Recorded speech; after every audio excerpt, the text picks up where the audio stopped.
नमस्कार दोस्तों, CSC tech Nishant YouTube channel पर आप सभी लोगों का एक बार फिर से बहुत बहुत स्वागत है। आज इस वीडियो में ये जो वीडियो मैं लेकर के आया हूँ आप सभी लोगों के लिए इम्पोर्टेंट है, इसलिए कि आज इस वीडियो में आप सभी लोगों के कुछ कमेंट मुझे मिले थे वीडियो में, तो मैं उस सवालों के कुछ जवाब देने वाला हूँ और ज़रूरी सवाल हैं। उन सभी का सवालों का जवाब जो है देना बहुत ज़रूरी है। तो सभी लोग हमारे वीडियो को पूरा देखिएगा, कहीं भी आपको स्किप नहीं करना है। और आपने अगर हमारे चैनल को अभी तक सब्सक्राइब नहीं किया तो चैनल सब्सक्राइब कर लीजिए, साथ में बेल आइकन जरूर दबा दीजिएगा। इसी तरह की लेटेस्ट वीडियो आप सभी लोगों को सबसे पहले मिलती रहेगी। एक व्यक्ति ने कमेंट किया है, लेकिन ये सवाल सभी के मन में होता है और इन सवालों के जवाब सभी लोग ध्यान से सुनिएगा, ठीक है। तो बहुत ज़रूरी सवाल हैं आप सभी लोगों के।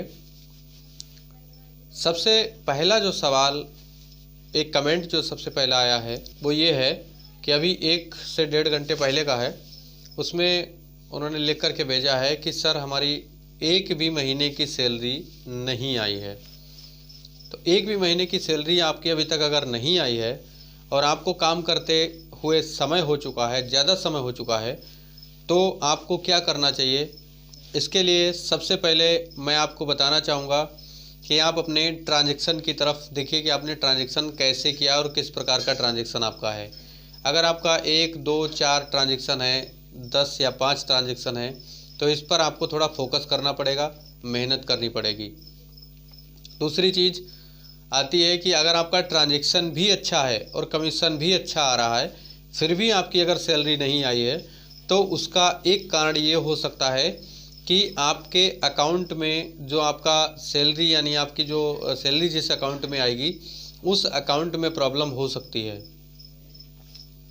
जैसे आप सभी लोगों को पहले पता होगा कि कुछ बैंकें जो थी वो एक दूसरे बैंक में विलय करा दी गई थी।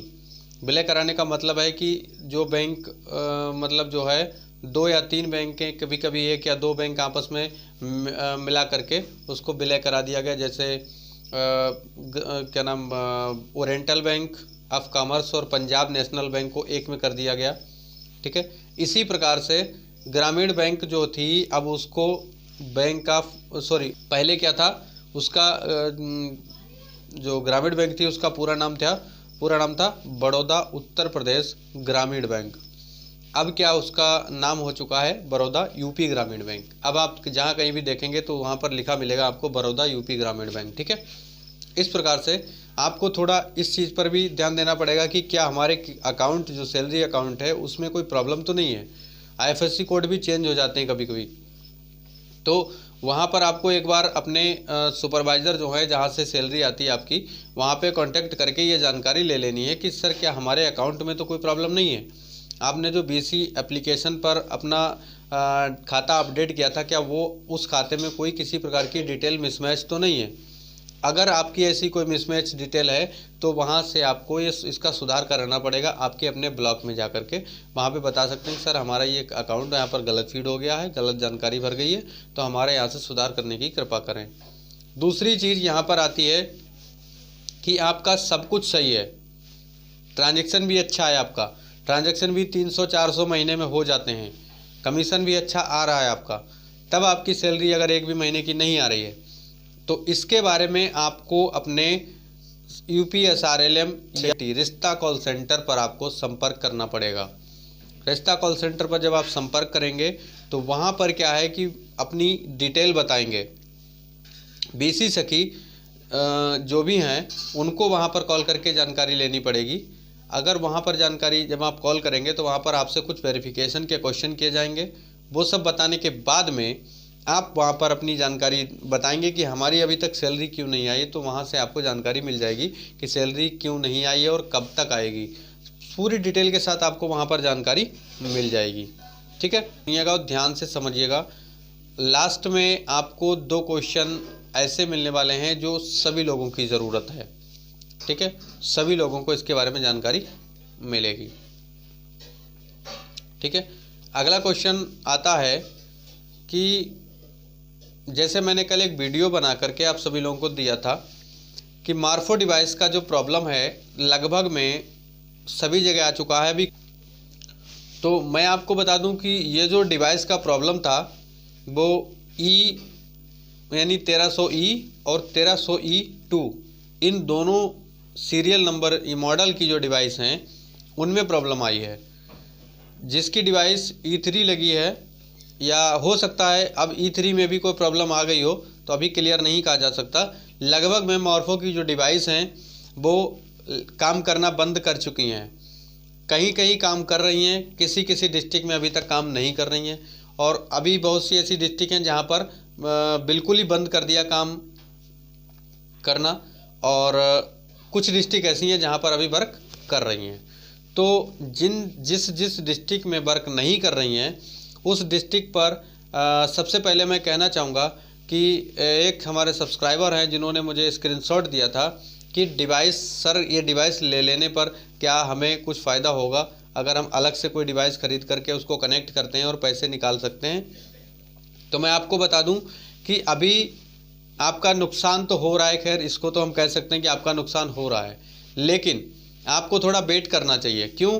क्योंकि अभी इसके बारे में क्लियर जानकारी और क्लियर बात नहीं आ पाई है कि आपकी डिवाइस जो वर्क करना बंद कर दिया है उसका होगा क्या कंपनी वाले उसको सुधार करके देंगे, या फिर उसको रिप्लेसमेंट किया जाएगा, या आपसे किसी प्रकार का कोई चार्ज लिया जाएगा, अभी क्लियर नहीं हुआ है। ठीक है, तो आपको थोड़ा वेट करना चाहिए, क्योंकि पता चला आपने वो डिवाइस भी खरीद ली और उसकी आपकी जो डिवाइस है उसको भी वहाँ से मतलब सही कर दिया गया, तो आपका जो पैसा है आपने लगाया है वो बिल्कुल फालतू में चला जाएगा, उसका कोई काम में नहीं आएगा। वो आपकी डिवाइस आपके पास रखी रहेगी, उसका रिचार्ज कराएंगे, रिचार्ज कराने के बाद में फिर आपकी खाली रखी रहेगी, वो रिचार्ज ख़राब हो जाएगा।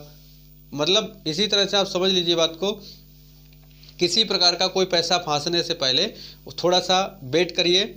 दूसरी चीज़ आपको मैं कहना चाहूँगा कि जिसकी डिवाइस वर्क करना बंद कर चुकी है वो आरडी सर्विस सेंटर पर कॉल करें, या अपने सुपरवाइज़र से एक बार इसके बारे में बात करें कि हमारी डिवाइस वर्क नहीं कर रही है, हमारा नुकसान हो रहा है, हमारी डिवाइस को आप सुधार करने की कृपा करें, या फिर उसको रिप्लेसमेंट करें, या फिर डिवाइस को वहाँ से निकाल के दूसरी में डिवाइस दिलवाएं। मतलब अपनी बात को वहाँ पर रखिए। इस तरह की अगर आप अपनी बात रखेंगे तो आपका कुछ वहाँ पर फ़ायदा हो सकता है। तीसरा सवाल आप सभी लोगों का है कि एक बीसी सखी जो अभी तक नहीं बनी है, ठीक है, तो उन्होंने मुझे कमेंट किया है कि सर हमारा चयन हुआ है इसमें और ट्रेनिंग अभी तक नहीं हुई हमारी, ट्रेनिंग पर हमें कल जाना है, और मैं प्राइवेट जॉब कर रही हूँ, ठीक है, और वहाँ पर मुझे 16 से 17,000 18,000 तक मैं वहाँ से अर्निंग कर लेती हूँ, कमा लेती हूँ। तो क्या मुझे ये काम करना चाहिए या नहीं करना चाहिए? हमारे लिए ये काम सही रहेगा? प्लीज़ हमें बताएं।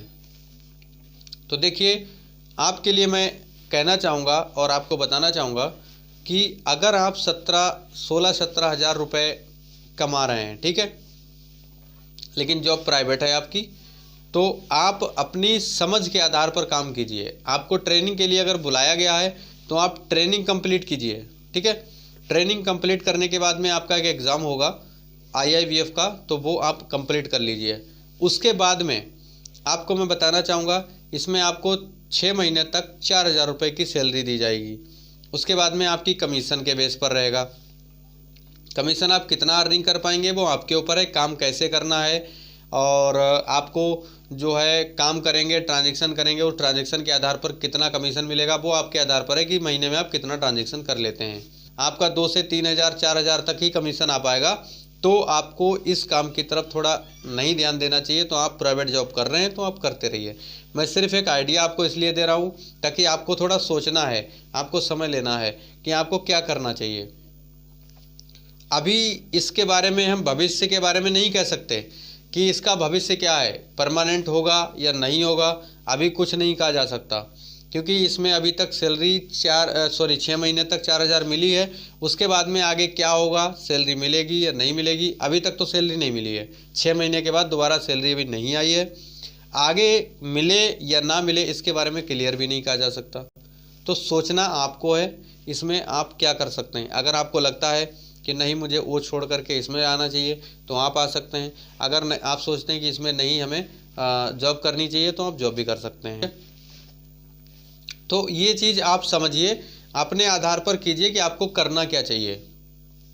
चलिए मिलते हैं अगले वीडियो में इंटरेस्टिंग जानकारी के साथ। आज के लिए इतना ही, नमस्कार।